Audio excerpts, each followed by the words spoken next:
നിങ്ങളുടെ ഫേവറേറ്റ് സീരിയലുകൾ ടിവിയിൽ വരുന്നതിന് മുൻപേ സൺ നെക്സ്റ്റ് ആപ്പിൽ കാണാം. ഇനി എല്ലാവർക്കും മുൻപേ കാണൂ. ഇപ്പോൾ തന്നെ സൺ നെക്സ്റ്റ് ആപ്പ് ഡൗൺലോഡ് ചെയ്ത് സബ്സ്ക്രൈബ് ചെയ്യൂ. എടി, നല്ലൊരു ജീവിതം കിട്ടിയിട്ട്, നല്ലൊരു ഭർത്താവിനെ കിട്ടിയിട്ട്, വേണ്ടാത്ത കളികളൊക്കെ കളിച്ച് എല്ലാം തൊലച്ച് വീടിന് പുറത്തായവളല്ലേ നീ. ഇനി പറഞ്ഞിട്ട് കാര്യമില്ല. ഞാൻ പുറത്തായതൊന്നുമല്ല, നീ കണക്ക് കൂട്ടി എന്നെ പുറത്താക്കിയത്. അതെനിക്ക് നന്നായിട്ട് അറിയാം. ഓക്കെ, സമ്മതിച്ചു.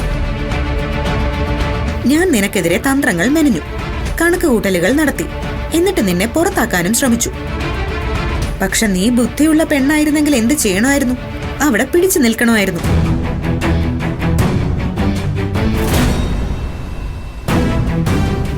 പ്രണവിന് നീ ആത്മാർത്ഥമായ സ്നേഹം കൊടുത്തിരുന്നെങ്കിൽ നീ ചെയ്ത ഏത് തെറ്റും അവൻ ചിലപ്പോൾ ക്ഷമിച്ചേനെ.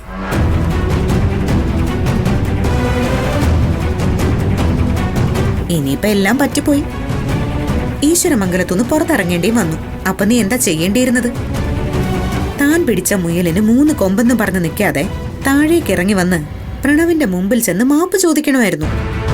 അവന്റെ കാലി പിടിച്ച് ക്ഷമ പറയണമായിരുന്നു. എന്നിട്ട് ഈശ്വരമംഗലത്തേക്ക് എങ്ങനെയെങ്കിലും തിരികെ വരാനുള്ള വഴി നോക്കണമായിരുന്നു. അതെങ്ങനെ? നിനക്ക് തലക്കനമല്ലേ, ഗർവല്ലേ, ആരോ ആണെന്നുള്ള ഭാവമല്ലേ? അതീന്ന് നീ ഇറങ്ങില്ലല്ലോ. വിട്ടിയാണ് ശിവാനി നീ, പമ്പര വിട്ടി.